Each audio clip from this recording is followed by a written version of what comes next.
Sud Radio, les incorrectibles. Éric Morillo. De retour dans Les Incorrectibles ce dimanche avec notre invité François Asselineau. Merci d'être avec nous jusqu'à 14h. Donc beaucoup de questions encore à vous poser.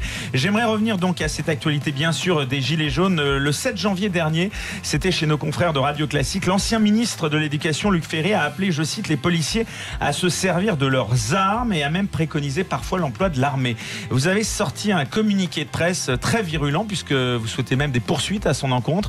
Est-ce que vous pouvez nous en dire plus là-dessus ? Bah oui, ça tombe sous le coup d'un des aspects de la loi de 1881. Il y a des limites à la liberté d'expression. Ça, c'est un appel au meurtre.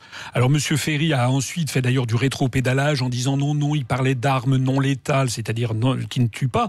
Mais comme les forces de l'ordre utilisent déjà des armes non létales qui d'ailleurs font de graves blessés et qui d'ailleurs tuent, il y a une personne qui est morte. Quand il a dit la France a la 4e armée du monde, il faut je sais plus qu'il a une formule incroyable. Il faut se débarrasser de ces saloperies en parlant des Gilets jaunes.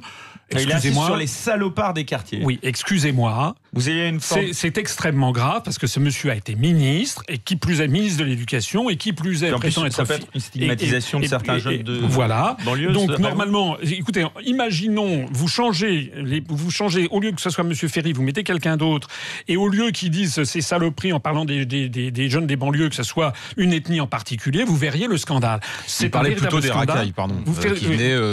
C'est un scandale. J'estime que si monsieur Macron voulait calmer le jeu, mais il ne veut pas le calmer le jeu, il ne cesse que de jeter de l'huile sur le feu, le gouvernement aurait dû lancer des poursuites judiciaires, le parquet aurait dû lancer des poursuites judiciaires contre monsieur Ferry. Et ça n'est pas parce qu'ensuite il fait un vague rétropédalage qu'on ne lance pas des poursuites judiciaires. Christophe Détinger a été mis en détention provisoire avant son procès qui aura lieu le 13 février prochain. On aimerait vous entendre là-dessus. Vous condamnez qui précisément sur cette situation ? Il faut être très clair. J'ai déjà dit tout à l'heure que l'UPR condamne évidemment toutes les violences. Donc vous approuvez cette mise en détention provisoire de Christophe Détinger ? Bon, ce qu'il a fait n'est pas bien.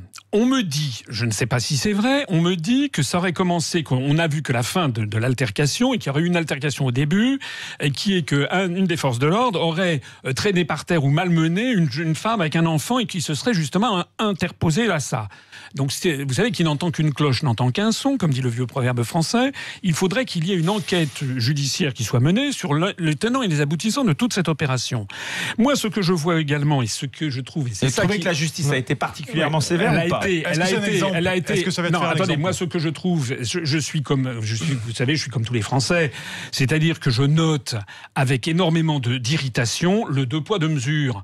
Qu'est-ce qu'il a fait, Benalla, le 1er mai ? Il a tabassé des gens. Pourquoi il n'est pas en prison ?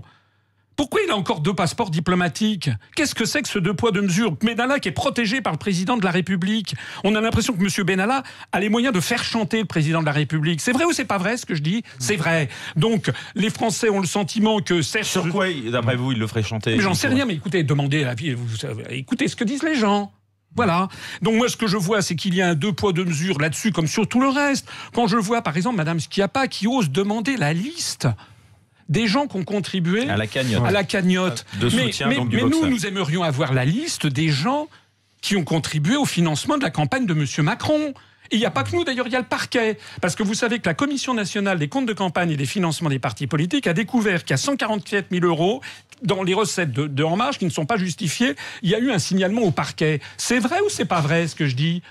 Et puis, ça me fait penser ces histoires de 2 poids 2 mesures. Quand je dis, moi, par exemple, que M. Macron n'a plus aucune marge de manœuvre parce que c'est l'Europe, on me traite de complotiste, on me traite de conspirationniste, alors que moi, j'ai tous les traités sur le nez. Mais Mme Schiappa...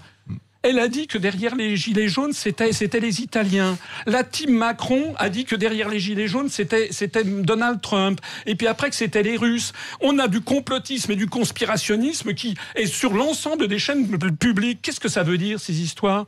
Donc les Français ne supportent plus une chose, c'est le 2 poids, 2 mesures. Nous voulons rétablir une justice indépendante et qui ne pratique plus le 2 poids, 2 mesures, que la justice se fasse. Donc vous êtes aussi pour l'enquête sur ce policier dans le Sud qui est soupçonné d'avoir aussi qui avait été dégradé à Andrieux. Ou alors, si j'ai bien compris, on a jeté un voile pudique d'après les informations qui sortent parce que en fait ce monsieur était un habitué d'actes de violence. Et puis c'est d'autant plus gênant qu'il a été fait chevalier de la Légion d'honneur le 1er janvier.